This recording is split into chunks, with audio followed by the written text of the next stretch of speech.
ಪ್ರೀತಿಯ ಮಡಿಲಲ್ಲಿ. ಹೊರಗಡೆ ಬಾಗಿಲಲ್ಲಿ ನನ್ನ ಚಪ್ಪಲಿ ಬಿಟ್ಟಿದ್ದೀನಿ, ತಗೊಂಡ.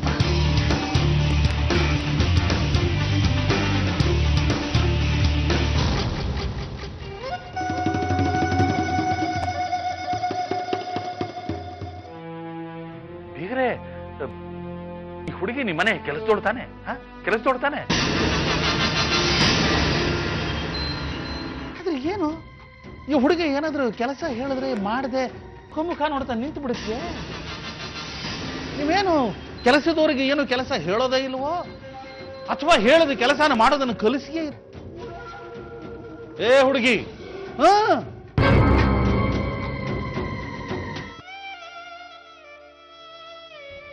ಏ ಹುಡುಗಿ ನಿಂತ್ಕೋ.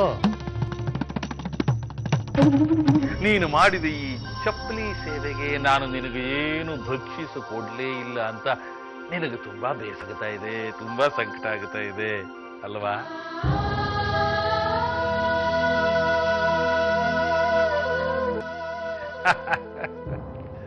ನೋಡಯ್ಯ,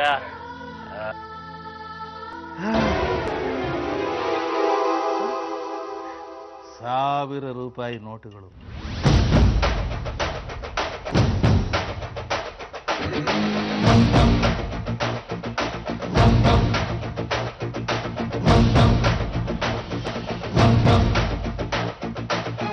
ಆರಿಸ್ಕೋ, ಇಟ್ಟುಕೋ,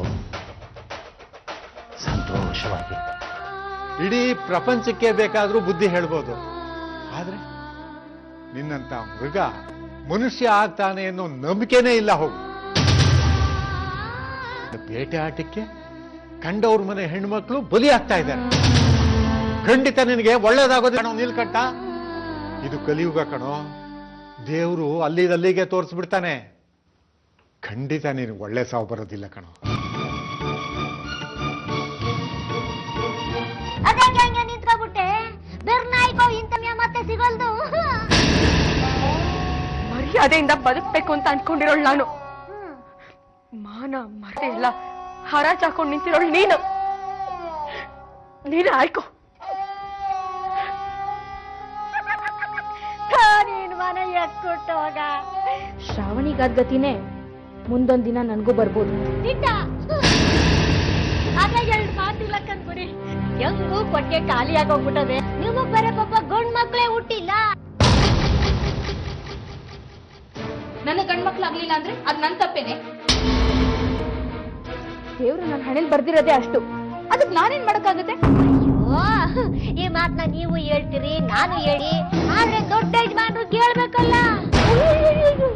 ವಂಶೋದ್ಧಾರಕ ಇಲ್ಲ, ಗಂಡ್ ಮಕ್ಳು ಹುಟ್ಲಿಲ್ಲ, ಗಂಡ್ ಮಗ ಬೇಕೇ ಬೇಕು ಅಂತ ಆಟ ಹಿಡ್ಕೊಂಡ್ಬಿಟ್ಟವ್ರೆ. ಇದಕ್ಕೇನ್ ಮಾಡ್ತೀರಿ? ಗಂಡ್ಮಗು ಹೆತ್ರೆ ತಾನೆ, ಅವ್ರಿಗದ್ ಹೇಗ್ ಮಗು ಆಗುತ್ತೋ ನಾನು ಹೊಡೆ ಬಿಡ್ತೀನಿ. ಉಪಾಯ ಮಾಡ್ತೀನಿ ಅಂದ್ರೆ ಇದರಿಂದ ನಿಮ್ ದೊಡ್ಡ ಯಜಮಾನ್ರು ಪಾಠ ಕಲಿಬೇಕು. ಏನ್ ಮಾಡ್ತಿದ್ಯಾ ನೀನು? ಯಾಕ್ಶ್ರೀ ಅಂಕುಗಟ್ಟಿದ್ಯಾ? ಇದು ನನ್ ರೋಮು, ನಾನು ಇಲ್ಲಿಗೆ ಬಂದಾಯ್ತು.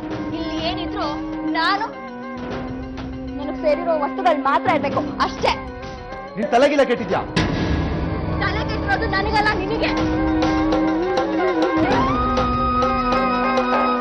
ಈ ಕೆಲಸದವಳು ಗಂಡ ಹೆಂಡತಿನ ದೂರ ಮಾಡ್ತಿದ್ದಾಳೆ, ಅರ್ಥ ಮಾಡ್ಕೋ. ಮೊದ್ಲು ಈ ಕೆಲಸದವಳನ್ನ ಎಲ್ಲಿಡ್ಬೇಕೋ ಅಲ್ಲಿಡು. ಸರಿಯಾಗಿ ಹೇಳಿದೆ ಶ್ರಾವಣಿ. ಯಾರ್ಯಾರು ಎಲ್ಲೆಲ್ಲಿರ್ಬೇಕೋ ಅಲ್ಲಲ್ಲೇ ಇರ್ಬೇಕು. ರಾಣಿ ಆದವಳು ಯಾವತ್ತೂ ಕೊಟ್ಟಿಗೆಲಿರ್ಬಾರ್ದು.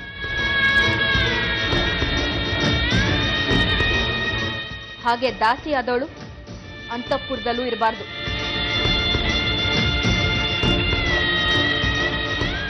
ಅಲ್ಲ ಕಣೆ ಮಲ್ಲಿ, ನೀನು ಶ್ರಾವಣಿ ಅಮ್ಮವ್ರಿಗೆ 2 ಸೀರೆ ಬೇಕು ಅಂದಿದ್ರೆ 4 ಸೀರೆನೆ ಕೊಟ್ಬಿಟ್ಟಿರೋರು. ಅಂತದ್ರಾಗೆ ಉಂಡು ಮನೆಗೆ ಹಿಂಗೇನೆ ದ್ರೋಹ ಮಾಡೋದು.